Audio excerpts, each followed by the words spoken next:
parlé de 4 étapes. Il me semble que tu as déjà évoqué 2. C'est quoi la troisième? Oui, donc la première étape, c'est entrer en présence. La deuxième, c'est établir le contact, c'est-à-dire reconnaître que je ressens quelque chose. Hein, ok.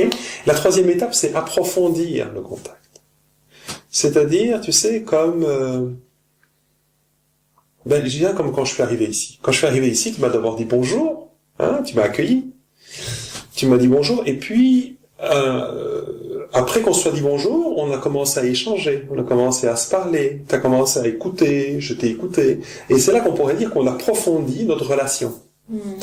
Le but de cette approche n'est pas de se débarrasser de quelque chose, mais de faire la paix avec toute notre humanité, voilà, notre ego, notre corps de souffrance, comme dit Écartelé, hein, tout ce qui vit à l'intérieur de nous, toute notre intériorité, hein, et la vie en même temps, évidemment.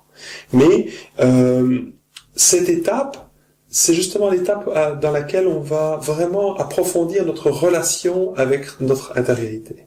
Prendre un moment pour écouter comment cela perçoit les choses de son point de vue. Pas rien chercher, juste laisser venir ce qui vient. Hein, c'est pas un processus mental, c'est vraiment au travers du ressenti. C'est très étonnant d'ailleurs quand on le vit. C'est alors qu'on ne cherche rien, les choses se révèlent d'elles-mêmes et quelque chose s'apaise parce que simplement, justement, ça a pu se libérer, parce qu'il y avait tout l'espace pour que ça puisse se libérer. Ça a arrêté de garder en soi quelque chose que ça avait besoin d'exprimer, c'est-à-dire de laisser sortir, de laisser se libérer. C'est comme un enfant qui avait besoin d'exprimer ses émotions parce qu'il en a trop plein, qu'on le fasse un espace pour qu'il crie, pour qu'il fasse sa crise, oui. Et après il est détendu. Et toujours apaisé. Et c'est exactement, c'est une bonne image. Ouais, c'est tout à fait ça. Et quelque part, c'est bien souvent nos enfants intérieurs qu'on accueille. Hein. Oui. Hein, donc c'est tout à fait ça. C'était ça. La quatrième étape, c'est ressortir du processus. C'est-à-dire qu'on s'est offert un moment pour aller écouter ce qui est là. Là, je parle de 4 étapes dans une séance.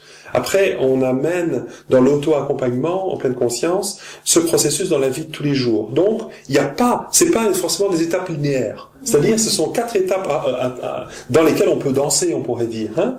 On remarque quelque chose, on l'écoute, on lui dit bonjour, puis on lui dit comment en relation. On dit, à la prochaine. Hein, je me réjouis de te revoir. Viens vers moi chaque fois que tu auras envie de me parler, chaque fois que tu auras besoin d'être entendu ou d'avoir un espace pour exprimer ce qui est là pour toi.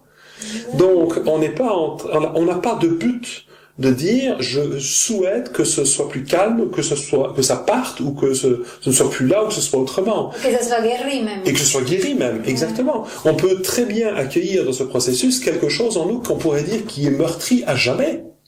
On pourrait dire que ça se guérira jamais, ça a été tellement blessé et être complètement en paix avec cela. Tu vois, c'est toujours, c'est même, très intéressant. Oui, c'est même pas un problème. Ça va.